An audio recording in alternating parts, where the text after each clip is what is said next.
Now, crypto regulation is finally taking its first step, but unfortunately it's coming in the form of the SEC suing both Coinbase and Binance. But the whole space has been effectively predicting this for quite some time. Now in this video, I just wanted to talk about a few crypto regulation points because the government shouldn't be a sole decider in a technology that was founded by the people. But we need to realize that as crypto becomes a multi-trillion-dollar industry, the government's just not going to idle by and just watch people make money. Uncle Sam wants his cut. Now, as much as I like crypto, it's still in this early Wild West stage where it's hard to actually recommend something to someone that's a beginner who wants to get into the space with such wild deception. But like with most new things, there's always going to be some bad actors, especially trying to take advantage of those people who are just beginners to the space. And unfortunately, the government has more say and regulatory opinion on its CBDC project, but I'll talk more about that later. Now, there's going to be plenty of scams in the space. Just like with any new technology, there are going to be people who try to take advantage of the system, and unfortunately, it's only going to hurt the new adopters who don't know any better.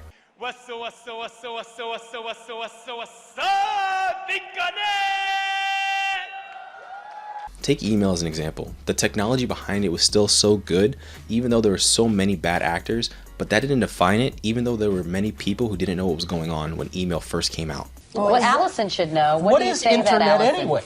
What do you mean? How does one? What do you write to it like mail? It came in really handy during the quake. A lot of people, that's how they were communicating out to tell family and loved ones they were okay because all the phone lines were down. And there are still many crypto rug pull projects, which because of the unrealistic returns, these founders are able to effectively just pull all the liquidity out of the market and vanish. And while the larger platforms are actually highlighted, unfortunately, a lot of the smaller players just go unnoticed. Now, these fake projects will likely always be around, whether it be crypto or stocks, as long as someone can try to take advantage of somebody, but it just seems like in the crypto space, no one cares when someone loses money. Now, FTX was one of the largest examples, effectively college kids living in the Bahamas with multiple billions, and no one seemed to care that they were just funneling money. Because of the bull market, no one was even asking questions when they were funding their accounts.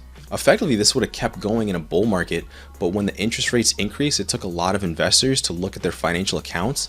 And while people try to blame CZ and Binance for the fall of FTX, the issues were bound to come to light. And while FTX is one of the largest platforms to collapse, I can pretty much guarantee that it's not going to be the last. But to show how little the world actually cares about crypto scams, you can go on YouTube right now and find a live stream promoting a crypto scam.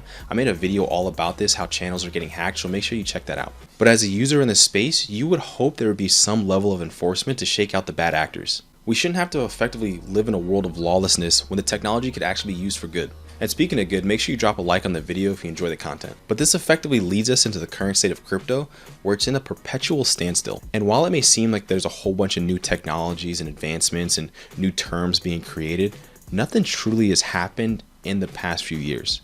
And true advancements can only happen when there's a legal framework for most founders to create a stepping stone, because no one wants to break the law. And now common sense needs to kick in, where when we look back on the past 5 to 10 years, while some of the crypto names in the top 10 have changed, a lot of the projects and the technologies that behind them haven't. You can still send money, you can still buy projects, you can still stake, but nothing's happened as far as your day-to-day spending. And honestly, I don't care about another crypto project that plans to save the day by saving the economy or building a game just to effectively rug pull its users the next day. Because at the end of the day, I'm a person who judges output and what the project's actually doing and the team around it.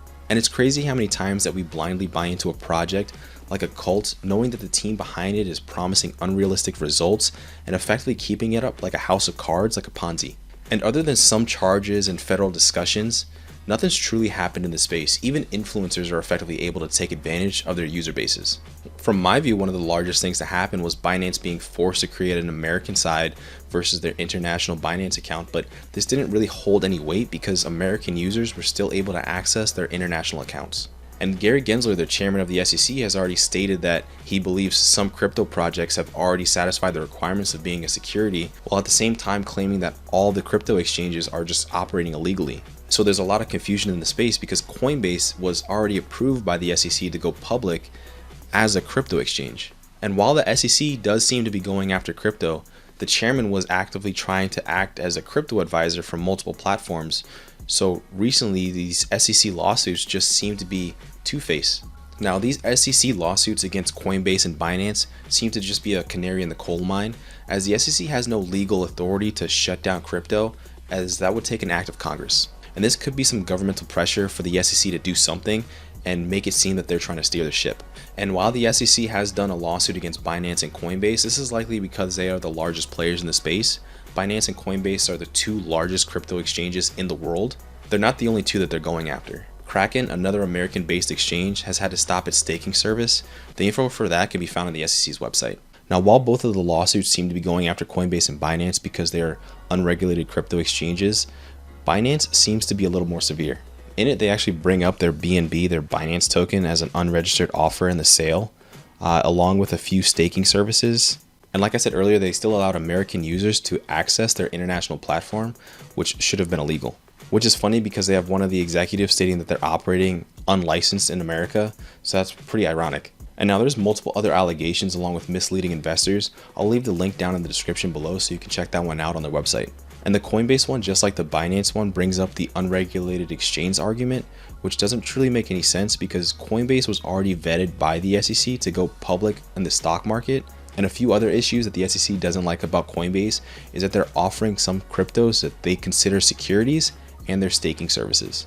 But this effectively leads into what is crypto regulation, which current state, there is effectively none, which Coinbase actually plans on fighting back against the SEC because of this. Their CEO, Brian Armstrong, has done a few press runs already talking about how he helps to assist the government in the future compliance requirements. No, I mean, we're here to stay. I created this company in the United States because I believe it's a... Coinbase has been trying to work with the crypto accreditation process, but the SEC doesn't even have a process for this.